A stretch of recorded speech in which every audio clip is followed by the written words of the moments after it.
தமிழ் உள்ளங்கள் அனைவருக்கும் இனிய வணக்கம். இது உங்கள் Tamil store channel. Tamil Nadu medical செலெக்ஷனுக்கு நாம வந்து அட்மிஷன் ஆகும்பொழுது, அதாவது எம்பிபிஎஸ்க்கு நீங்க அலாட்மெண்ட் ஆர்டர் டவுன்லோட் பண்ணிட்டு, உங்களுடைய காலேஜில போய் நீங்க சேரும்பொழுது என்னென்ன சான்றிதழ்கள், டாக்குமெண்ட்ஸ்லாம் தேவைப்படும் அப்படின்றத இந்த வீடியோல டீட்டெயிலா பார்க்கலாம். ஸோ ஏன் அப்படின்னு பார்த்தீங்கன்னா, சில மாணவர்கள் நம்மகிட்ட கேட்டிருக்காங்க. ஸோ இது வந்து நமக்கு ஓகேவா? இத நான் எடுத்துட்டு போகலாமா? அப்படின்னு சொல்லி சில டாக்குமெண்டோட நேம சொல்லியே கேட்கறீங்க. பட் என்ன அப்படின்னா, ஓவராலா ஒட்டுமொத்தமா உங்களுக்கு டீட்டெயிலா என்னென்னலாம் எடுத்துட்டு போகணும் அப்படின்றத நான் டீட்டெயிலா சொல்லிடுறேன். இத இத ஒரு செக்லிஸ்ட் மாரி நீங்க வச்சுக்கோங்க. ஸோ அந்த டாக்குமெண்ட் நேம் எல்லாம் தனியா எழுதிக்கோங்க. எழுதிட்டு நீங்க என்ன பண்ணணும், கையில இருக்கிறதெல்லாம் இது இருக்கு அப்படின்னு டிக் பண்ணிக்கங்க. அடுத்து அடுத்த டாக்குமெண்ட் எடுத்து இது எடுத்தாச்சு டிக் பண்ணிக்கங்க. அந்த மாரி ஒரு செக்லிஸ்ட் போட்டுட்டு, அந்த செக்லிஸ்ட் படி எல்லா டாக்குமெண்ட்டும் இருக்கா அப்படின்னு அந்த செக்லிஸ்ட்ட ரெடி பண்றது அப்படின்றது வந்து இப்ப நான் சொல்லப்போற விஷயங்கள் எல்லாமே நீங்க எழுதிக்கங்க தனியா. ஸோ எழுதிட்டு இத நீங்க செக்லிஸ்ட்டா பயன்படுத்துங்க. சரிங்களா? ஏன்னா உங்களோட ஒரிஜினல்ஸ், ஜெராக்ஸ் 2மே ஒரு பக்கம் ஒரிஜினல் 2 காலமா பிரிச்சுக்கோங்க. 2 காலமா பிரிச்சுட்டு டாக்குமெண்ட்ஸ் ஒரிஜினல், டாக்குமெண்ட்ஸ் ஜெராக்ஸ் அப்படின்னு சொல்லி எழுதிட்டு, ஒரிஜினல், ஜெராக்ஸ் 2மே உங்க கையில இருக்கான்றத வெரிஃபை பண்றதுக்கு ஒரு செக்லிஸ்ட் எழுதி டிக் பண்ணிட்டே வந்துடலாம். ஸோ இது வந்து ஒரு மெத்தட். ஏன்னா மிஸ் ஆகாம இருக்கணும் அப்படின்றதுக்காக. லாஸ்ட் மினிட்ல நம்ம ப்ரிப்பேர் பண்றோம்னா, காலேஜ் போற நேரங்கள்ல அவசரத்துல எதையாவது நம்ம மிஸ் பண்ண வேண்டியது இருக்கும். ஸோ அதனால முன்கூட்டியே நீங்க தயாரா வச்சிருக்க வேண்டியது அவசியம். எந்த டாக்குமெண்ட்டுமே பெரும்பாலும் உங்ககிட்ட இல்ல அப்படின்னு கண்டிப்பா இருக்காது. காரணம் என்ன அப்படின்னா, நீட் எக்ஸாம் அப்ளை பண்ணிட்டு, அப்ப நீங்க சில டாக்குமெண்ட் எடுத்திருப்பீங்க. இது இல்லாம கவுன்சிலிங்ல பார்ட்டிசிபேட் பண்ணும்பொழுது, அப்ளை பண்ணும்பொழுது தமிழ்நாடு மெடிக்கல் செலக்ஷனுக்கு நீங்க அப்ளை பண்றீங்க இல்லையா? அந்த டைம்ல டாக்குமெண்ட்லாம் ஸ்கேன் பண்ணி நீங்க அப்லோட் பண்ணியிருப்பீங்க. ஸோ அதனால எல்லா டாக்குமெண்ட்டுமே மேக்ஸிமம் உங்ககிட்ட கண்டிப்பா இருக்கும். அப்ப இருந்ததுன்னு சொன்னா, அது எல்லா டாக்குமெண்ட்டையுமே தனியா நீங்க எடுத்து வச்சுக்கணும் இல்லையா? அதுக்கு என்னென்ன அப்படின்னு நான் உங்களுக்கு சொல்லிடுறேன். நோட் பண்ணிக்கோங்க. ஃபர்ஸ்ட் வந்து பார்த்தீங்கன்னா, உங்களுடைய allotment order.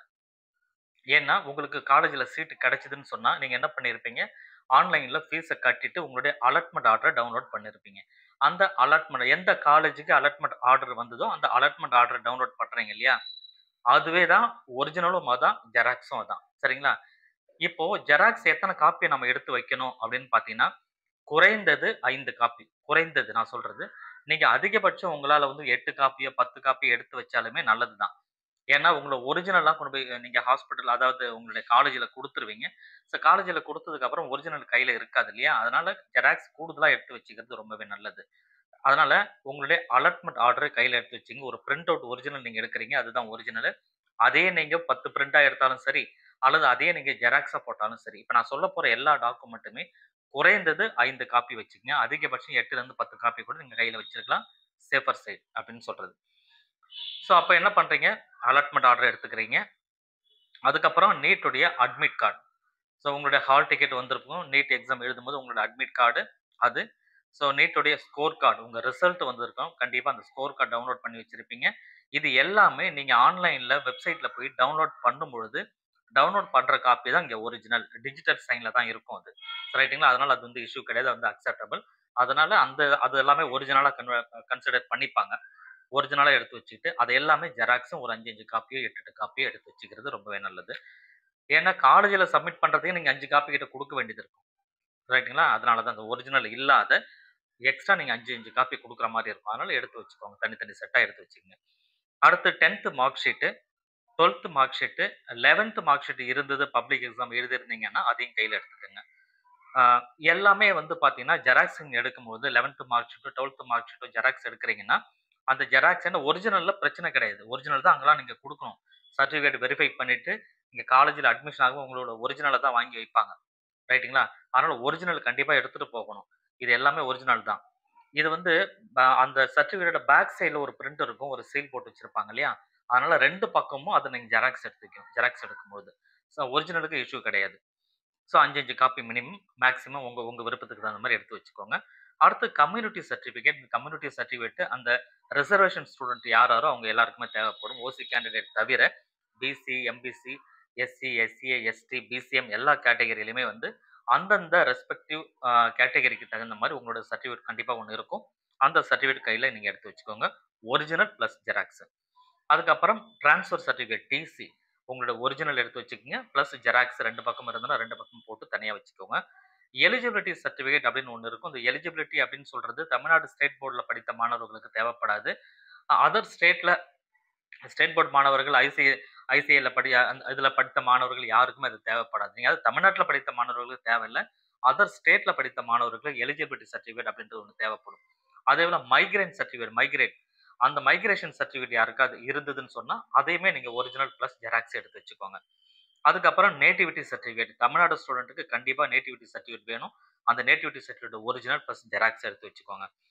Aadhaar card, ஸ்டூடண்ட்டுடைய Aadhaar card கண்டிப்பா வரணும். ஆனா ஆதார் கார்டு இங்க ஒரிஜினல வெரிஃபிகேஷனுக்கு மட்டும் தான் எடுத்துட்டு போகணும். திருப்பி குடுத்துருவாங்க. அதனால அங்க உங்களோட ஒரிஜினல ஹேண்ட் ஓவர் பண்ணக்கூடாது. ஜெராக்ஸ் மட்டும் நீங்க குடுத்தீங்கன்னா போதும். ஸோ ரேஷன் கார்டும் அப்படிதான். ரேஷன் கார்டு ஆக்சுவலா தேவைப்படாது. பெரும்பாலும் கேட்கறதில்ல. பட் இருந்தாலும் ஒரு சேஃபர் சைடு கையில எடுத்துக்கோங்க. ஃபோட்டோஸ் கண்டிப்பா வந்து 8லருந்து 10 காப்பி எடுத்துக்கங்க. கண்டிப்பா 8 காப்பி எடுத்துக்கங்க. Passport size photo. ஃபோட்டோ வந்து சில அப்ளிகேஷன்ல அங்க ஒட்டுற மாதிரி இருக்கும். ஹாஸ்டல்ல தங்குனீங்கன்னா ஹாஸ்டலுக்கு ஒரு ஃபார்ம் குடுப்பாங்க. அதுல நீங்க ஒட்டுற மாரி இருக்கும். இல்லாட்டினா இந்த மாரி ஹாஸ்டலுக்கு தனி ஃபார்ம், ஹாஸ்டலுக்கு ஃபோட்டோஸ் கேட்பாங்க. நீங்க காலேஜுக்கு தனியா ஃபோட்டோ இருக்கும். சில ஃபார்ம்ஸ்லாம் குடுப்பாங்க. அந்த ஃபார்ம்ல நீங்க ஃபோட்டோ ஒட்டுற மாரி இருக்கும். அது இல்லாம நீங்க உங்களோட ஹார்ட் காப்பி ஃபோட்டோவ அங்க ஹேண்ட் ஓவர் பண்ற மாரி இருக்கும். நீங்க வந்து அந்த ஃபோட்டோ பிரிண்ட் எடுக்கும்போது நீங்க போனீங்கன்னா, ஒரு ஒரு ஷீட்ல 8 காப்பி வரும் மேக்ஸிமம். அது அந்த ஒரு பெரிய சைஸ்ல. அந்த போஸ்ட் கார்ட் சைஸ் ஃபோட்டோல பார்த்தீங்கன்னா, உங்களோட பாஸ்போர்ட் சைஸ் ஃபோட்டோ 8 காப்பி வரும். எடுத்தீங்கன்னா 8 காப்பி மொத்தமா குடுப்பாங்க. 8, 16 அப்படிதான் குடுப்பாங்க. உங்களுக்கு என்ன தேவையோ எடுத்துக்கங்க. 8 காப்பி மினிமம் கண்டிப்பா உங்களோட ஃபோட்டோ வச்சுக்கோங்க. அதுக்கப்புறம் நீங்க ஃபீஸ் கட்டி ரெசிப்ட் எடுத்திருப்பீங்க இல்லையா? ஃபீஸ் கட்டியிருப்பீங்க ஆன்லைன்ல. ஆன்லைன்ல கட்டினாலும், இல்ல காலேஜ்ல தான் சார் நம்ம நேர்ல போய் கட்டுறனாலுமே, அத நீங்க எடுத்து வச்சுங்க. அந்த ஃபீஸோட ரெசிப்ட், ஒரிஜினல் ஜெராக்ஸ் அத எடுத்து வச்சுக்கோங்க. அதுக்கப்புறம் வந்து கண்டிப்பா வந்து அஃபிடேவிட் சொல்லுவாங்க. பாண்ட். அஃபிடேவிட் வந்து அவங்க எவ்வளோ ரூபாய்க்கு ரூ. 100க்கோ அல்லது ரூ. 100 தான் மேக்ஸிமம் எடுக்க சொல்லுவாங்கன்னு நினைக்கிறேன் பாண்ட்ல. அந்த பாண்ட்ல வந்து அது அஃபிடேவிட் சொல்லுவோம். நீங்க ஒரு அட்வொகேட்ட போயிட்டு அந்த அஃபிடேவிட் வாங்கி குடுக்குற மாரி இருக்கும். அந்த ஃபார்மேட் உங்க அனெக்ஸர்லயும் இருக்கு. மேபி உங்க காலேஜ்லயுமே குடுப்பாங்க. அது அலாட்மென்ட் ஆர்டர் வந்ததுக்கு அப்புறம் ஃபர்ஸ்ட் வேல நீங்க ஃபோன் பண்ணி வெரிஃபை பண்ணணும். வெரிஃபை பண்ணிட்டு என்னென்ன டாக்குமெண்ட்லாம் வேணும்னு அவங்க கேட்டீங்கன்னா, மேபி சில காலேஜ்ல அவங்க எஸ்எம்எஸ் மூலமாவும் உங்களுக்கு லிஸ்ட் அனுப்பிச்சுருவாங்க. ரைட்டுங்களா? அல்லது நேர்ல போனீங்கன்னா லிஸ்ட்ட குடுப்பாங்க. வாங்கிட்டு வந்து அந்த டாக்குமெண்ட் கூட எடுத்துக்கலாம். இப்ப நான் சொல்ற விஷயங்கள் தான் அதுல எல்லாமே இருக்கும். அடுத்தது வந்து இன்கம் சர்டிஃபிகேட் வந்து ஃபீஸ் எக்செப்ஷன் வேணும் அப்படின்ற மாணவர்கள், அதாவது 2,50,000 வருட வருமானம் 2,50,000க்கு குறைவா இருக்குது அப்படின்னு சொன்னா, எஸ்சி, எஸ்டி கேண்டிடேட்டா இருக்கிறீங்கன்னா, உங்களுக்கு ஃபீஸ் டோட்டலா ஃப்ரீ ஆயிடும். ஸோ அந்த மாரி இருந்தா அதற்குரிய சர்டிஃபிகேட் நீங்க கண்டிப்பா குடுக்குற மாரி இருக்கும். ஸோ இந்த விஷயங்கள் பார்த்துங்க. பேரண்ட்டுக்கு கம்யூனிட்டி சர்டிஃபிகேட் தேவைப்படும். அதுக்கு எடுத்து சேஃபா நீங்க வச்சுக்கோங்க. ஸோ இந்தந்த விஷயங்கள பார்த்தீங்கன்னா போதும். 2வது காலேஜ்ல போனதுக்கு அப்புறம் நீங்க வந்து காலேஜ்ல ஜாயின் பண்ணதுக்கு அப்புறம் சில விஷயங்கள சொல்லுவாங்க. ஒரு வேக்சினேஷன் போடுறதோ, அல்லது வேற ஏதாவது இன்ஸ்ட்ரக்ஷன்லாம் குடுப்பாங்க. அந்தந்த இன்ஸ்ட்ரக்ஷன கரெக்ட்டா ஃபாலோ பண்ணிக்கோங்க. ரைட்டுங்களா? அது ரொம்ப முக்கியமானது. ஸோ இதுதான் வந்து தேவையான டாக்குமெண்ட்ஸ். இப்ப நான் சொன்ன விஷயங்கள் எல்லாமே நீங்க ஒரு செக்லிஸ்ட் போட்டு டிக் பண்ணி இதெல்லாம் இருக்குன்னு சொல்லி கன்ஃபர்மேஷன் பண்ணிக்கங்க. இத நம்ம இன்னும் கையில இல்ல. நம்ம நாளைக்கு வாங்கிக்கலாம். இன்னைக்கு நாளான்னைக்கு வாங்கிக்கலாம் அப்படின்னு சொல்லி எதையுமே நினைக்காதீங்க. அப்படி நினைச்சீங்கன்னா, ஏதோ ஒரு சூழ்நிலையில நீங்க மறக்க வேண்டிய சூழ்நிலைக்கு தள்ளப்படுவீங்க. அப்படி மறந்துட்டா அது கஷ்டமாயிடும். திருப்பி ஒரு இடத்துக்கு போயிட்டு வர்றதுக்கு.